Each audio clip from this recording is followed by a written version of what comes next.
Llanes with WealthNet Investments and Llanes Research. We deliver research products and investment management research to private clients. Today I'm going to be talking about GRUB. GRUB is a company that's in a fast-growing industry.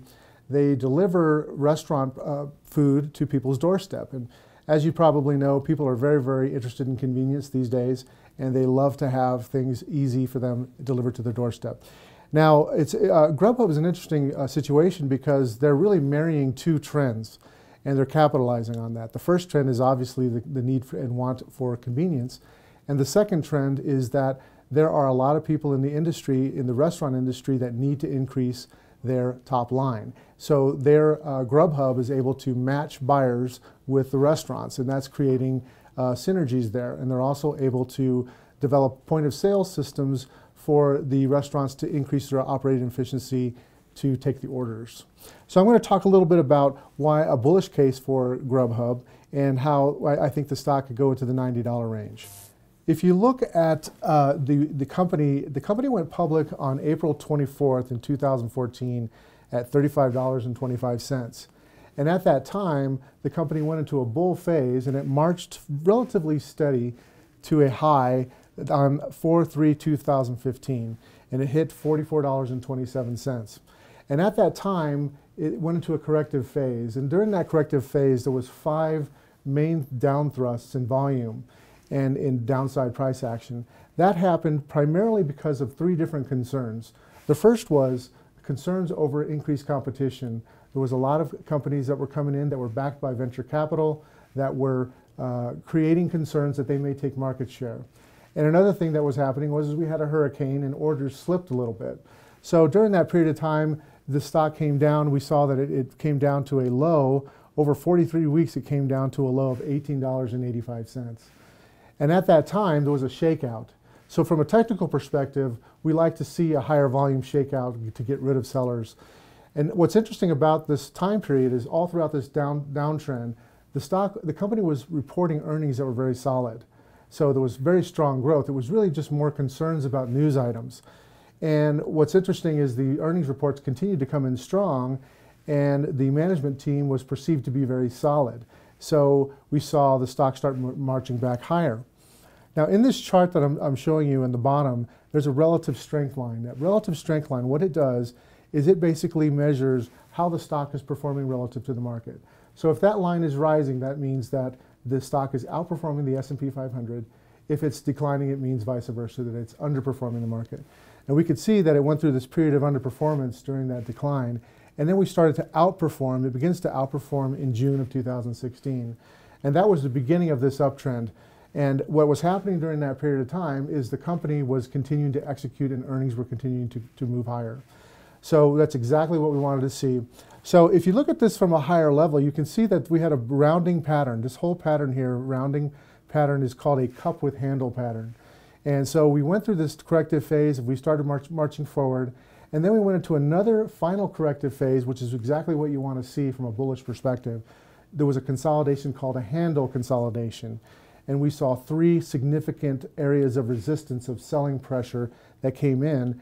And then what marked the final phase, meaning that it's now in bull mode, was the breakout that occurred on April 28th of 2017. The stock was trading at about $42.98. So that's exactly, it's a classic cup with handle pattern. The significance of this is that we have shooken off most of the sellers, and what's left is buyers in the stock from a technical perspective. So now we have a backdrop of strong fundamentals, and we have a backdrop of strong technicals. And since that time, since this breakout, we've had what's called a base on base pattern. We've had 3 bases on bases where basically you're in a state of equilibrium where buyers equal sellers, and the stock moves sideways and then moves higher, then moves sideways and moves higher. Now, if you fast forward to today, what's interesting is we've now developed a new basing pattern that we're in the midst of, that is a launching pad for what I believe is a technical move to the $90 range. So now I want to fast forward to the current market action. This is a daily chart here with the same relative strength line. And the first thing you'll notice is that the company is now establishing a new trading range between roughly $65 and $75 a share. And that trading range has had significant buying pressure, And we know that because one of the measures that we look at is the volume weighted average price since the last earnings report. Now, since the last earnings report, the volume weighted average price has been tested and bullish buyers have stepped in, which is a very good sign. It indicates that institutions are taking on the stock below the volume weighted average price, which is a very typical thing you see for when institutions want to own a stock longer term. So we saw that happen here in this range here, down in the $67 range. And the stock is currently trading around close to $70 a share, and volume weighted average price since the last earnings report is at $67.08. So that's a bullish pattern. So I want to talk a little bit about the target, the measured move target that we've calculated. Basically what we're doing is we're looking at a range between $65 and $75 a share. If you take that range and you forecast it above the range, the top of that range at 75, that gives us a range of $85 to $90 a share. So that's what we're looking at on the upside. Another thing I want to point out is that there's a downtrend that has occurred from the peak that happened at $74.81 a share. A break above that would be very bullish.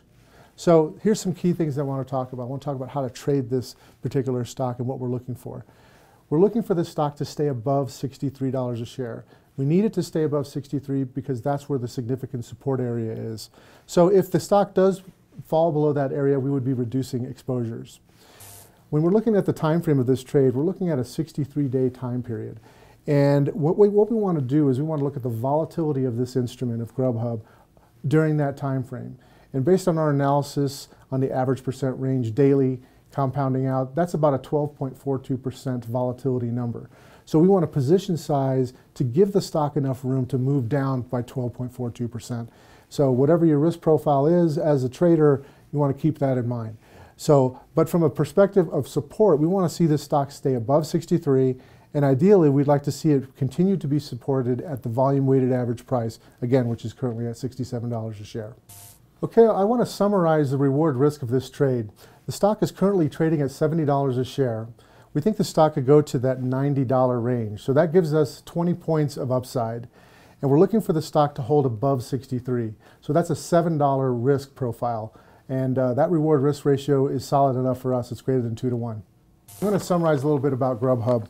GRUB has a first mover advantage and they're growing really rapidly.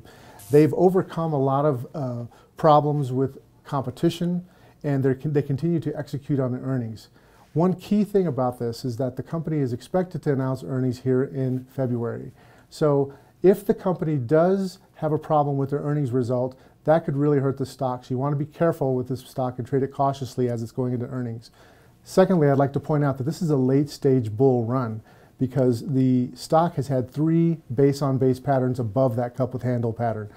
So another thing I want to mention is that you want to be careful trading this stock because it is on the 3rd stage above that cup with handle pattern. And whenever you're on a 3rd stage base, you want to trade it much more cautiously because the stock has already had quite a bit of a run. Thanks a lot for joining us here for Technical Trader. This is Llanes with WealthNet Investments signing off. Happy trading.